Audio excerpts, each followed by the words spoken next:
Iliopsoas related groin pen के बारे में हम बात करेंगे।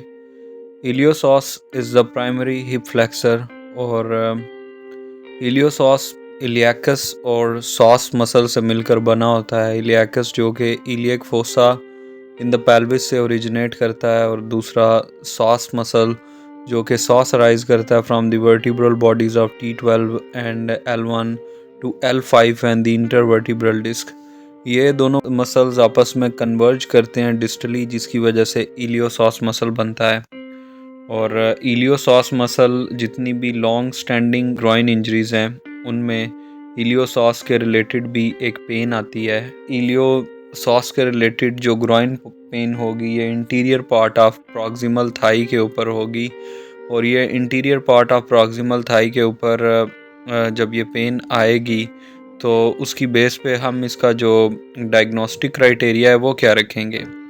इलियोसॉस के ऊपर अगर ये पेन आ रही है तो इसके डायग्नोस्टिक क्राइटेरिया में इलियोसॉस टेंडरनेस होगी और iliopsoas related groin pain more likely जब हम हिप फ्लेक्शन पे रेजिस्टेंस करवाएंगे, pain on hip resisted hip flexion और pain on stretching the hip flexors, इनकी बेस पे अगर जब पेन आएगी तो ये हमारे डायग्नोस्टिक क्राइटेरिया में इलियोसॉस की पेन होगी। अगर हम इसके ट्रीटमेंट पे बात करें तो इलियोसॉस की पेन को रिसेंटली जो है वो रिलेट किया जाता है स्नैपिंग हिप पेन के साथ, यानी स्नैपिंग हिप के साथ।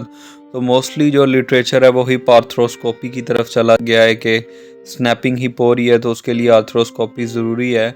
लेकिन जो इलियोसॉस रिलेटेड ग्रॉइन पेन है उसमें जब हम देखते हैं तो हिप फ्लेक्सर्स मसल्स की स्ट्रेंथनिंग होगी, जिसमें हम आइसोमेट्रिक यूज़ कर सकते हैं, concentric and eccentric contractions use कर सकते हैं और उसको हम डिफरेंट पेल्विक स्टेबलाइजेशन और बैलेंस की एक्सरसाइजेज के साथ कंबाइन करके भी इस्तेमाल कर सकते हैं। एडिशनल फिजियोथेरेपी में स्ट्रेचिंग, सॉफ्ट टिश्यू थेरेपी और ट्रिगर पॉइंट स्टिमुलेशन आ जाएगा फॉर सिम्टोमेटिक रिलीफ। और प्लेयर 4 to 6 वीक गैप है उसमें रिटर्न टू प्ले कर सकता है कि 4 to 6 वीक अगर उसकी अच्छी रिहैब होती है और उसकी रिहैब में किसी किस्म का भी कॉम्प्रोमाइज़ नहीं होता तो फिर वो रिटर्न टू प्ले कर सकता है in 4 to 6 week. Ultrasound guided local corticosteroid injection के साथ भी इस पेन को हम कम कर सकते हैं। Causes for groin pain can be seen in isolation or alongside each other in the same patient, and the treatment needs to be directed at all entities that are diagnosed, coordination और synergies of the muscle joint related to the hip and pelvic use कर रहे होते हैं।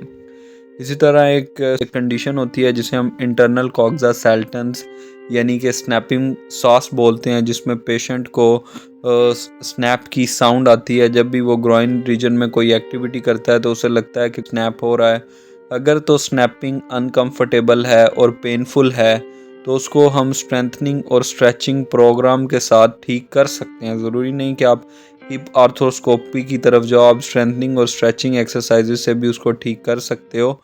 Rare occasions में partial release of the tendon at और close to the insertion perform किया जाता है।